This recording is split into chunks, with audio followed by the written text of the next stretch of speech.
Hi everyone, today we're going to make raw cookies, and what that entails is the following: raisins, walnuts, almonds, cashews, coconut, dates, and whatever else I find in the fridge.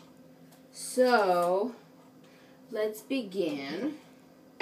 Oh, did I introduce you to my co-host, Severin? Or he's kind of like a prop. But anyway, I think we should start by putting some dates on the bottom. And I don't measure anything. I just kind of eyeball it. So, start throwing in some dates to your heart's content.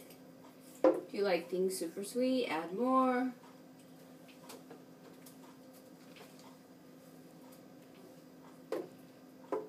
Dump those in there. Maybe I've put 3 of them in so far. This is actually not only a sweetener, but the dates are your primary binder. See, they're so dense and sticky, they're going to keep everything adhered together. So they serve a purpose. Dates are really amazing too. I think they have a lot of potassium, but I'll leave that up to you to research. Alright, so put in some of those. Maybe I'll put in more. You know, when all is said and done, I'll taste it and then I'll see what needs to be added. Okay, let's dump in some almonds. And these are raw almonds. They're not from America, because all almonds in America have been pasteurized. So make sure they are from Europe. And don't ask me why they're pasteurized. It's too long of a story. Okay, I think that's good. Now I'm going to add some walnuts.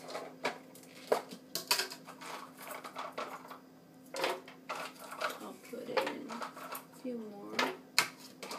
What else? Some raisins.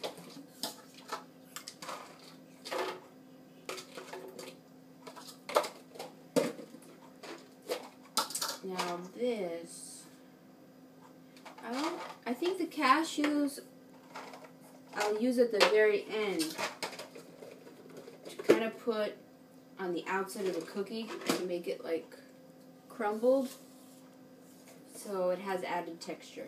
This is dehydrated coconut. Really good. And supposedly it's raw. This adds a really nice flavor. Oh no.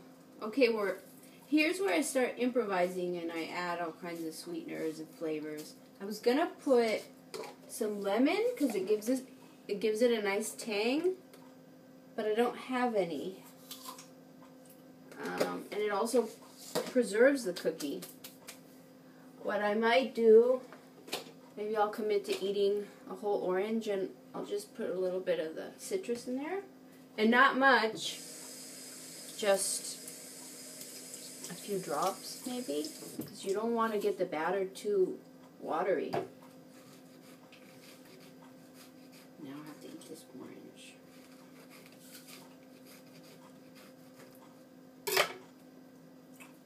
Oh boy, I don't think I peeled it well. Okay. I know what I'm going to add, that I always add. It is a little vanilla. And I have some vanilla that has no added sugar or alcohol. It's not that difficult to find. You can get it at Whole Foods and things. That's where I got it from, yeah. But it's not the real vanilla powder. I can't afford that. And I wouldn't want to spend $12 on a little twig. Oh my god. Okay, it just squirted on me. So put a little bit in there to give a little tang. And these cookies essentially are going to taste like a Larabar. You know, if you've ever had a Larabar, they're decent, but they don't taste fresh because they've been cooked. So think of it like the best tasting Lara bar or fruit bar you've ever had. Okay. Let me put a little vanilla in there before I forget. Hi. Say hi. Down, please, Mama. You want to get down? Yeah. Okay, a few drops of vanilla. And you know something that I always like to put, even though it's not raw, is maple syrup. It gives it such an intense flavor. You can use agave though. Agave's raw, supposedly. Let me get you down. Hold on. I don't want to forget to put this. So we're going to put, oh, it smells so good. A little bit of maple.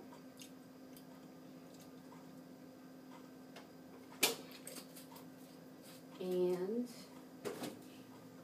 let's get this child down. I think we're ready to blend the batter. Or the ingredients to make the batter.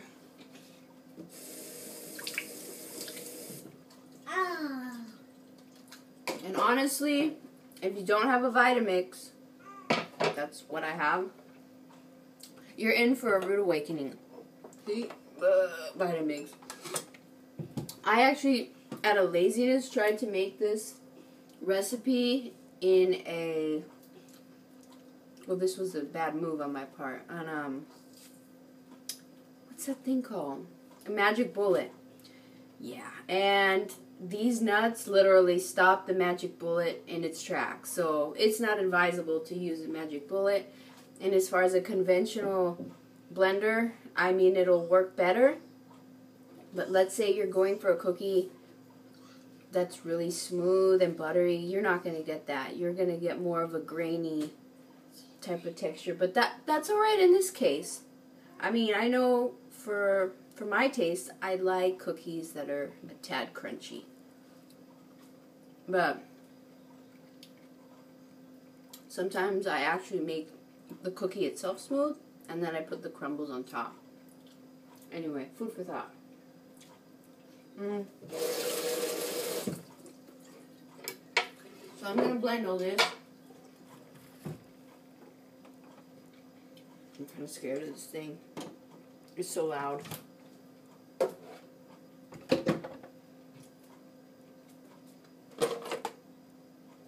One word of advice, you don't want to overprocess the ingredients because, as you know, nuts are fatty, and what's going to start to happen is the oil is going to be released from the nut, so you're going to just have this really fatty, greasy batter, and it's just going to be gross. It's always going to have this wetness to it. Trust me, I know through trial and error. I've learned the hard way. Okay, so you need this little tool right here. I think it's called the tamper, because the machine is going to struggle a bit. I keep thinking I'm forgetting something. Okay, here goes nothing. Brace yourself.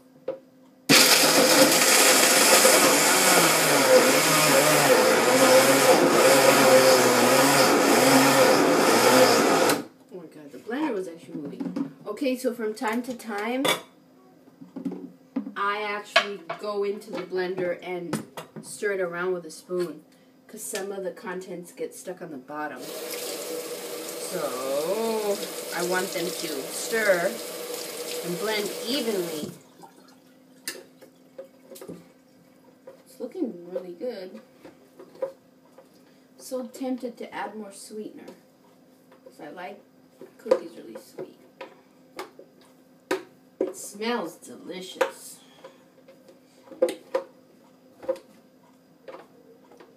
I almost want to put some, maybe agave. I don't know where the agave is. That smells good. Maybe I should try a little bit to see if it needs more sweetener.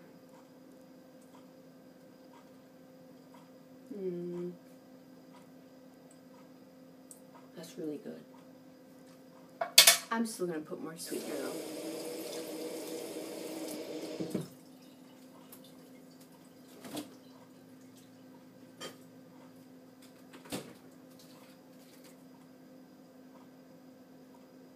Whoa, that was a generous amount.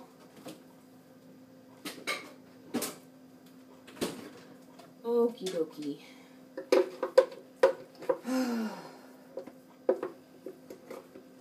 Mix it. I don't want to over-process it. I can tell it's really close to being done. Just have to give it one more whirl. Really quick. Let's see. I'm scared I'm going to over-process it.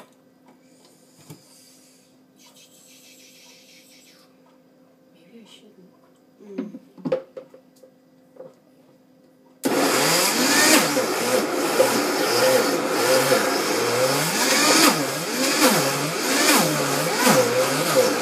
Okay, that's good. That's good, that's good, that's good. So now, I'm going to scoop all the batter out, which is not too enjoyable, because it's really sticky. You know what? I thought about actually wetting the cutting board with a little orange, because the batter will stick to the cutting board like crazy. And I'm too lazy to start taking out the saran wrap. Just not yet. At the end, I put the cookies in saran wrap, and then I stick them. Oh, that's the thing. You have to stick the cookies in the fridge so that they solidify a bit. They get harder and they get more dry. I mean, I'll show you. I'll show you when I'm done. All right. This stuff is thick. Check that out. That's alive.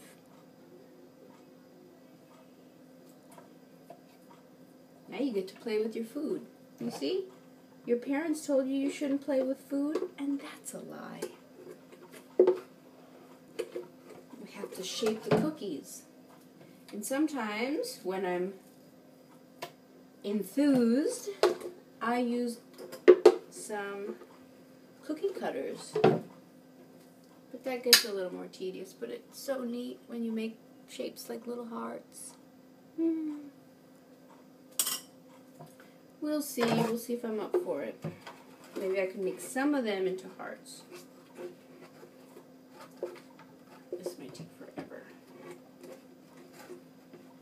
But what I'm going to do is I'm going to shape one, and then I'll stick it in the fridge. But you basically get the gist of it. Okay. Wow, it smells really good. Oh my god, it's already sticking. Anyway, just take a little ball, see, a little clump, roll it, and then just form it. And make them relatively thick. You want to put something in your mouth that's substantial. You don't want them too thin. And they're really rich. So the fact that this is small, trust me, this goes a long way, because this is pure fat. This will really satiate you and get you through the day. And they're worth it. I mean, you can make a whole bunch of them and take them to work or school or whatever it is you're doing in your life. See? And then just put it, my advice is to put it in some saran wrap and stick it in the fridge. Or you could try the freezer, actually. That sounds like a better idea. Leave it in there for about an hour or two. And it should be ready to go. So I hope you enjoyed this tutorial and let me know what you think. Bye for now.